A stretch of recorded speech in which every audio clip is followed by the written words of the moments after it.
Saya mula belajar, saya nak jumpa orang, akhirnya saya jumpa satu kumpulan manusia yang manusia hari ini kalian semua kenal, yang jemaah itu dipandang sinis oleh masyarakat kita yang namanya jemaah tabligh. Betul? Yang mereka ni pergi rumah ke rumah jumpa orang. Mereka tak pernah hentam orang macam saya duk hentam orang dalam masjid. Yang bila mereka pergi rumah ke rumah, bercakap, bagi salam, nak bercakap tak sampai 3 minit, tujuan dia nak ajak orang rumah tu datang ke masjid. Itu sahaja. Yang sepatutnya, kerja pergi rumah ke rumah, panggil orang datang ke masjid, kerja AJK masjid, AJK surau. Tak tanya pengurusi lagi dah pergi belum rumah ke rumah. YB jangan marah YB, nanti kena jual. Ya. Yang sepatutnya AJK masjid, AJK surau kena terima kasih pada jemaah tabligh sebab tolong buat kerja mereka. Betul? Tapi apa yang berlaku? Dibaling beg keluar daripada masjid. Di tempat saya di Ipoh, pengerusi umum pakai mikrofon depan orang ramai minta jemaah tabligh keluar daripada masjid kami. Walaupun macam-macam tumahan orang sebut jemaah tabligh ni apa dia, tak berpolitik. Weh, aku mengundi. Saya tabligh tapi saya mengundi. Nak kata apa? Muka macam tak puas hati ya. Kan? Orang tomah apa lagi? Jemaah tabligh tak bagi nafkah. Keluar 3 hari, keluar 40 hari, keluar 4 bulan tak bagi nafkah dekat anak bini. Saya keluar 40 hari pada 1 Ramadan baru-baru ni. Sampai 10 Syawal.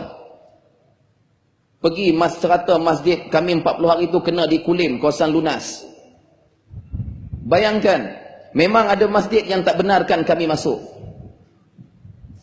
Bahkan ada satu masjid di Padang Serai, belah-belah Afrika tu. Buat signboard pula YB, jemaah tabligh tidak dibenarkan iktikaf atau tak benarkan tidur di sini melainkan dengan kebenaran. Yang mention tabligh tu pasal apa? Nak gambarkan bahawa jemaah ni tak bagus. Ada satu masjid, tapi bukan masjid Padang Serai yang di sini, yang belah Afrika. Ni yang ustaz-ustaz depan ni mengajak di masjid tu, tegoklah sikit. Siap bubuh signboard dekat situ. Saya nak bagi tahu, bila ditohmah, bila saya keluar, rupa-rupanya saya bekas pegawai Jabatan Agama Islam Perak. Sepanjang saya bertugas Jabatan Agama, memang beribu-ribu isteri mengadu suami tak bagi nafkah. Tapi bini orang tabligh seorang pun tak pernah mengadu. Yang beribu aduan tu semua bini orang macam hampa. Haram sungguh ustaz ni kan.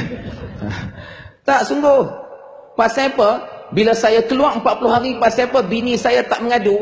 Sebab Masya Allah, luar biasa. Ukhuwah bini-bini orang tabligh di taman saya tu, ukhuwahnya luar biasa. Mereka dengar saja saya keluar dakwah, pakat pi terpa ke rumah saya, tanya bawa beras, bawa gula, tak siapa suruh pun.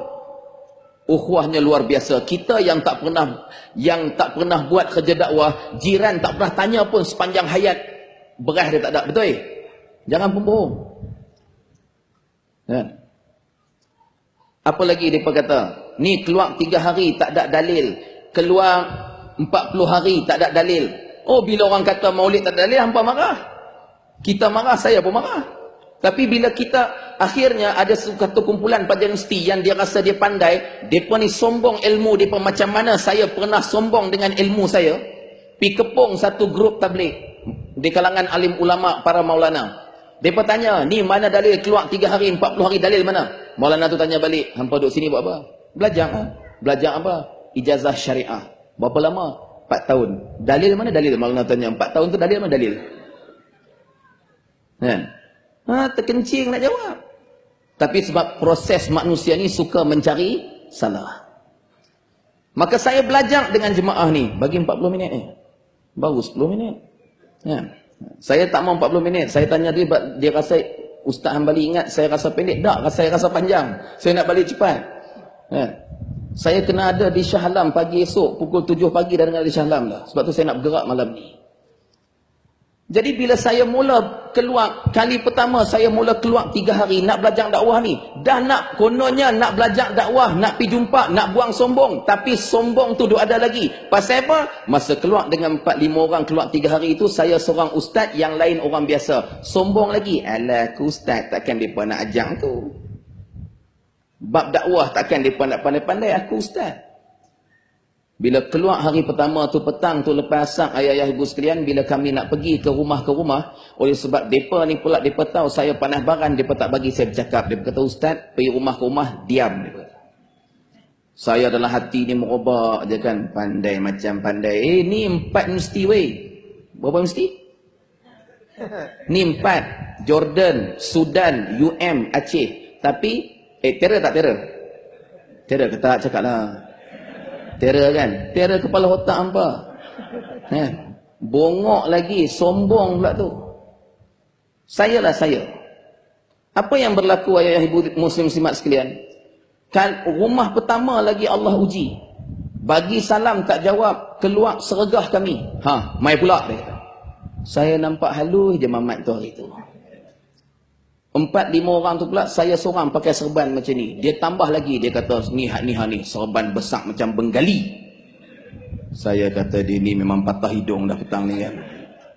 Tengah saya duk geram tu, manusia yang saya pandang rendah sebab mereka bukan ustaz macam saya dari sudut ilmunya, salah seorang bila dia tengok wajah saya berubah, dia datang dekat saya, dia genggam tangan saya, dia bisik di telinga saya, dia kata, istighfar ustaz.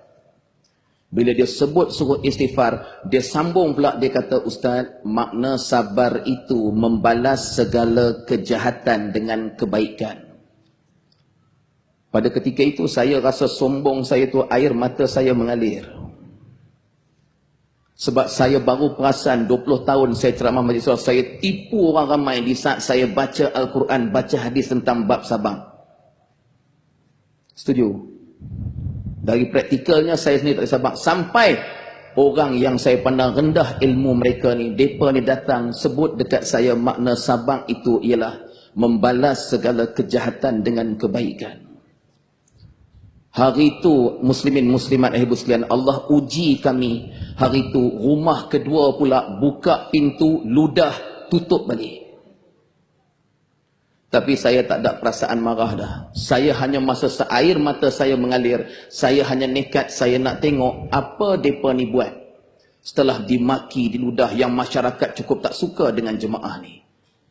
Mereka pergi rumah hampa bagi salam, hampa menyorok laki bini bawah meja makan, betul? Hampa jangan bohong. Dengar, Assalamualaikum. Laki dia kata, shh. Bini dia kata, bang, hari tu kan kita dengar ceramah, orang bagi salam wajib jawab. Kita jawab juga, slow-slow dah bawah meja ni, dia kata.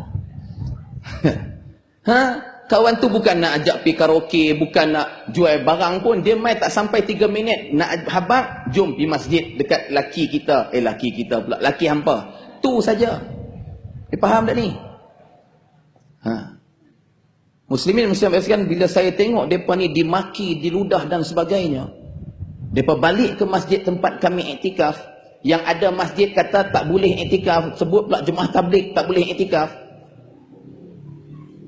Saya mula belajar 3 benda daripada orang yang saya pandang rendah ilmu mereka, yang mereka ni tak mengaji 4 universiti macam saya. Yang sepanjang saya belajar di universiti tak ada siapa ajak saya ilmu ni. Apa dia? Mereka ajak saya hari itu 3 benda untuk menterjemahkan makna membalas kejahatan dengan kebaikan. Yang pertamanya, lepas dimaki, diludah, mereka solat 2 rakaat. Lepas solat 2 rakaat, mereka tadah tangan berdoa. Yang keduanya, tadah tangan berdoa, doa yang baik-baik untuk orang yang maki dan ludah mereka. Dan yang ketiganya, mereka menangis untuk orang tersebut. Menangis, menangis, menangis. Saya mula sedang betapa sombongnya saya selama hari ini. Saya hentam orang tak datang masjid, saya tak pernah solat 2 rakaat, saya tak pernah tadah tangan berdoa untuk orang tu, dan saya tak pernah menangis untuk orang-orang tu. Saya hentam orang yang buat maksiat, orang yang tak semayang langsung. Saya tak pernah solat 2 rakaat untuk orang-orang ni, saya tak pernah tadah tangan berdoa yang baik-baik untuk orang ni, dan saya tak pernah menangis untuk mereka. Sebab tu kita sambut Maulidur Rasul untuk kita kenangkan ini akhlak Nabi sallallahu alaihi wasallam.